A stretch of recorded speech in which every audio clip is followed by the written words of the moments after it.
terjadi kita, kasih sayangmu membekas, lenyap kini sudah menjadi istimewa. Entah apa maksud dunia tentang ujung cerita kita tak bersama. Semoga rindu ini mungkin Tuhan bertanya waktu semua akan ada lagi yang sepertimu.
Melalui tulisan tangan.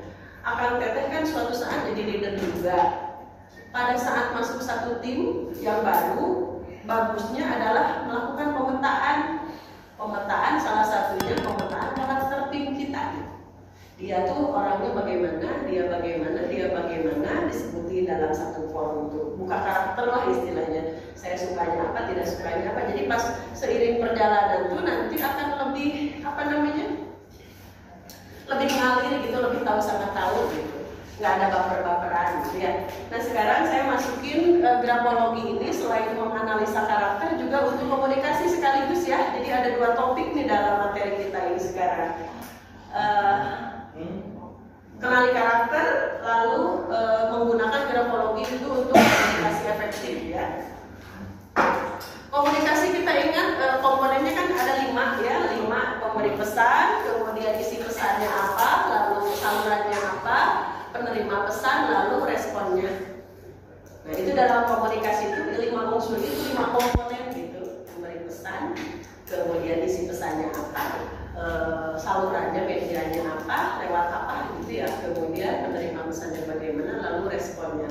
Nah kenapa kita harus tahu karakter orang yang diajak bicara supaya komunikasi kita itu lebih efektif, lebih efisien, lebih tepat sasaran gitu. Nah saya kan beda bicara di sini di BLK sama saya mengajar kuliah S1 tapi yang lulusan SMA semua yang reguler, beda lagi yang kelas karyawan. Jadi dengan tidak langsung saya mengenali karakter dulu Anda gitu. Anda ini orang industri gitu anggapnya. Kalau kelas karyawan yang S2 berarti dia kan apalagi kelas profesi. Jadi saya tahu dulu yang diajak bicara, jadi isi pembicaraan saya itu akan kemana gitu. Dia akan lebih cepat. Beda lagi kalau saya ngajar ke kuliah, anak lulusan SMA semua reguler.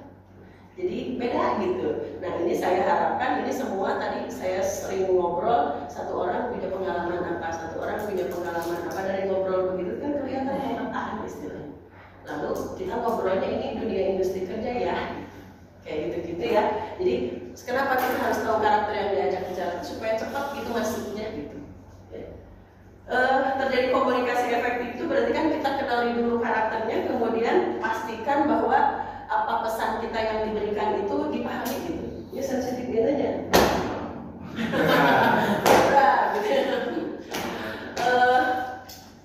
Maksudnya supaya komunikasinya tepat gitu dan treatmentnya tepat juga gitu. Nah di perusahaan banyak sekarang kertas lamaran kan pakainya soft copy semua ya. Biasanya kalau ada perusahaan yang bagus tuh tetap pada saat ngisi biodata dia juga suruh nulis tuh di dalam secari kertas. Kertasnya kosong gitu, apalagi di perusahaan saya ada grafologisnya ya. Jadi sengaja itu sudah tulis gitu, itu bagian dari psikotes gitu. Jadi ini tuh karakternya apa, potensinya apa, supaya nanti kita cepat gitu men-treatmentnya, menghandle-nya gitu, supaya tepat.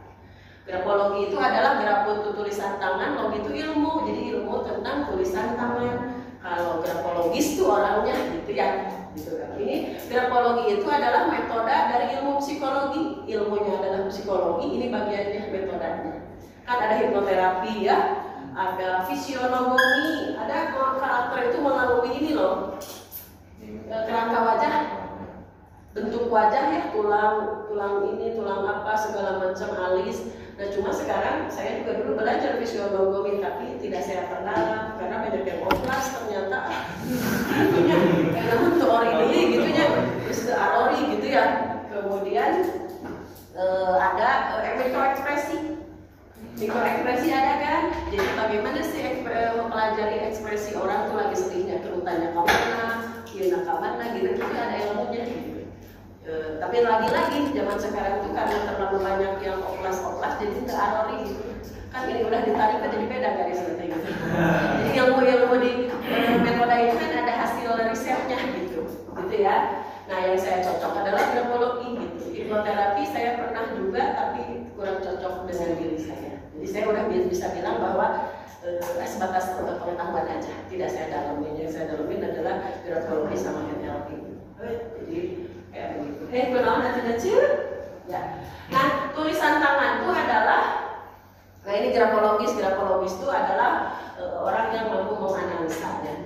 Kalau mau jadi grafologis itu tuh ada tahapannya, ada basic, ada intermediate, ada profesional. Nah, saya udah kelas profesional sehingga saya punya kewenangan mengeluarkan report, handwriting analysis report.